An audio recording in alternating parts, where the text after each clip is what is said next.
السلام علیکم دوستو، ہمارے آج کے موضوع کا عنوان ہے جدید اردو غزل۔ دوستو، جیسا کہ آپ جانتے ہیں کہ غزل کو اردو شاعری کی آبرو کہا جاتا ہے۔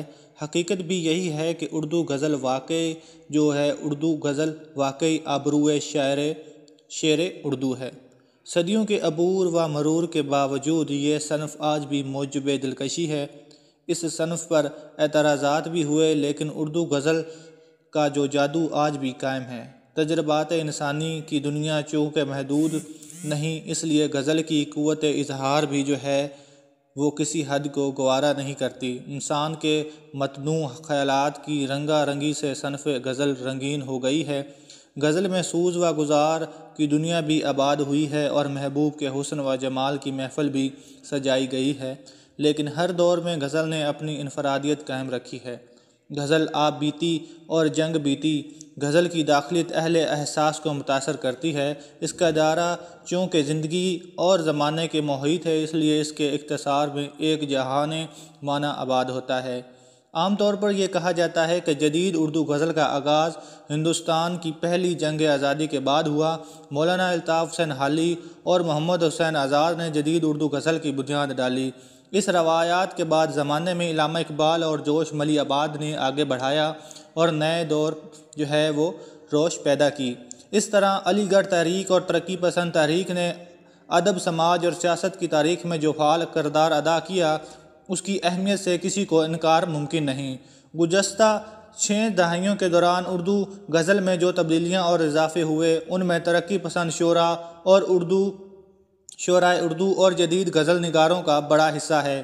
یہ غزل کی ہمہ گیری اور گہرائی کا بین ثبوت ہے کہ اس نے دبستان دلی کے زیر اثر آہ و فغان اور نالہ و فریاد اور داخلیت کے تاثرات قارئین میں پیدا کیے، تو دبستان لکھنؤ کی تحت عیش گوشی، ظاہری داری اور عامیانہ جذبات کے علاوہ وہ محبوب کے لب و خسار اور ظاہری سراپے کے نقوش گہرے کیے، اور بعد کے زمانے میں جدت پسندی کا دورہ ہوا تو جدید غزل نے تہذیب و اقدار کے انتشار و حیث اقدار، سیاسی مسلط اندیشی، فرد کی تنہائی، مذہب کی ہے قدری اور انسانی داخلی کرب و اضطراب کی آئینہ داری کی، اور ترجمانی ماحول سے بھی کبھی چشم پوشی نہیں کی۔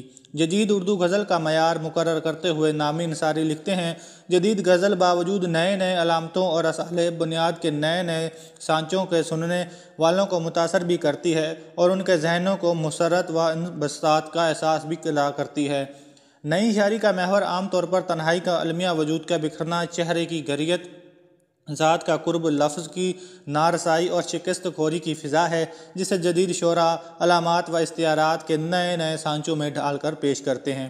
آزادی کے بعد انگریز سامراج کا غلامی کا دور ختم ہوا۔ بدلتے ہوئے حالات میں جن شعراء نے غزل کو نیا موڑ دیا، ان میں ابن انشا، خلیل الرحمن اعظمہ اور ناصر کاظمی کا نام قابل ذکر ہے۔ ان کے علاوہ وہ جنہوں نے غزل کی جمالیات کو نئے تجربوں سے مالا مال کرتے ہوئے عصری زندگی کے مسائل اور تقاضوں کے تحت جدید غزل کی آبیاری کی، ان میں عبدالحمید ادم، سیف الدین باقی، صدیق نشور، واحدی، جمیل مظہری، حبیب العالم حفیظ الشاعری، صوفی کلام مصطفیٰ، غزیز حامدانی، حمید اور کئی شعراء شامل ہیں۔ اس کے ساتھ ساتھ ہم ایسے دور میں پیدا ہوئے، ہمی الدن دماغ چپ ہے، تمیز ہوا سے ختم ہے۔ 20ویں صدی کے چھٹی دہائی میں جدیدیت کی تحریک نے سر ابھارا، جسے ترقی پسند تحریر کا رد عمل کہا جاتا ہے۔ اس تحریک کے زیر اثر عصری آہنگی اور سیاسی مسائل کو جدید غزل نگاروں نے غزل کا موضوع بنایا۔ کبھی انسان کے لیے زمین ہی سب کچھ تھی، اس لیے مثال زمین کے مثال تھے، اس کی فلاح و بہبودی زمین سے وابستہ تھی۔ پھر وہ زمانہ آیا کہ انسان کو فضا پر دسترس حاصل ہوئی، آج چاند اور مریخ انسان رہ گزر میں ہیں۔ جدید غزل نگاروں کے یہ اشعار ملاحظہ ہوں: یہ مہر و ماں، ارض و سما مجھ سے کھو گئے، ایک کائنات بن گئے، ابھرنے لگا ہوں میں۔ ہو اکرے کی تو کہاں تلک میرا، کہ مجھ پہ ختم ہے لمحوں کا سلسلہ آخر۔ جدید اردو غزل کے لیے الفاظ کا استعمال مصرعوں کا درست و پست اور ان کی نشت و براست خاص اہمیت رکھتی ہے۔ اس میں جذبات اور احساسات کا اظہار ہے، تکلفی سے ہوتا ہے۔ زبان محروجہ انداز سے دور عام محاوروں سے پرے کاروبار زندگی کی زبان دکھائی دیتی ہے۔ غیر رومانی ناہموار سی اس کو کیا جائے کہ آج انسانی زندگی ہی ایسی ہے۔ غیر شاعرانہ خوردار انداز بیان، اکھڑا اکھڑا لب و لہجہ، سخت مجرد الفاظ، یہی جدید غزل کی پہچان ہے۔ جدید غزل نگار کے نزدیک جذبے کی اہمیت وہ اپنے معول ضمیر کا اظہار کسی شعری اسلوب اور پر تکلف انداز میں کرنا بلکہ جدید شعراء کی عمیق و فکر تہذیب سے گہرے تعلق اور ماحول کے مطالعے کا نتیجہ ہے۔